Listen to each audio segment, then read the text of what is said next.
മലപ്പുറം കുറ്റിപ്പുറം സ്വകാര്യ ആശുപത്രിയിൽ നഴ്സ് ആത്മഹത്യ ചെയ്ത സംഭവത്തിൽ ആശുപത്രി മാനേജ്മെന്റിനെതിരെ നടപടി വേണമെന്ന ആവശ്യമുയരുകയാണ്.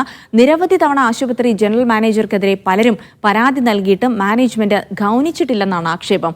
ജനറൽ മാനേജറായ എൻ അബ്ദുറഹ്മാനെ കഴിഞ്ഞ ദിവസം പോലീസ് അറസ്റ്റ് ചെയ്തിരുന്നു. ജൂലൈ 12-നാണ് നഴ്സായ കോതമംഗലം സ്വദേശി അമീനയെ ആശുപത്രിയിലെ താമസ സ്ഥലത്ത് അബോധാവസ്ഥയിൽ കണ്ടെത്തിയത്. ആശുപത്രിയിൽ എത്തിച്ചെങ്കിലും ജീവൻ രക്ഷിക്കാനായില്ല. ആത്മഹത്യയ്ക്ക് കാരണം ആശുപത്രി ജനറൽ മാനേജറായ എൻ അബ്ദുറഹ്മാന്റെ മാനസിക പീഡനമാണെന്ന് കുടുംബവും സഹപ്രവർത്തകരും ആരോപിച്ചിരുന്നു. ആശുപത്രിക്ക് മുന്നിൽ വിവിധ രാഷ്ട്രീയ പാർട്ടിയുടെ വലിയ പ്രതിഷേധവും ഉയർന്നു. ഇതിന് പിന്നാലെ കഴിഞ്ഞ ദിവസമാണ് എൻ അബ്ദുറഹ്മാനെ പോലീസ് അറസ്റ്റ് ചെയ്തത്.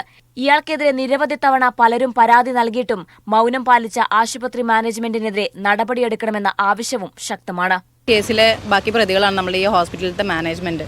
അവർക്കെതിരെയുള്ള നല്ലൊരു നടപടി ഞങ്ങൾ പ്രതീക്ഷിച്ചുകൊണ്ടിരിക്കുകയാണ്.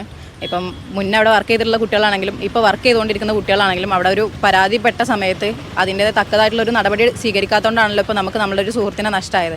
അതുകൊണ്ട് അവർക്കെതിരായിട്ടുള്ളൊരു നടപടി കൂടെ ഞങ്ങൾ പ്രതീക്ഷിക്കുന്നുണ്ട്. കഴിഞ്ഞ ദിവസം കോതമംഗലത്തെത്തി അമീനയുടെ കുടുംബത്തിന്റെയും കൂടെ ജോലി ചെയ്തവരുടെയും മൊഴി പോലീസ് രേഖപ്പെടുത്തിയിരുന്നു.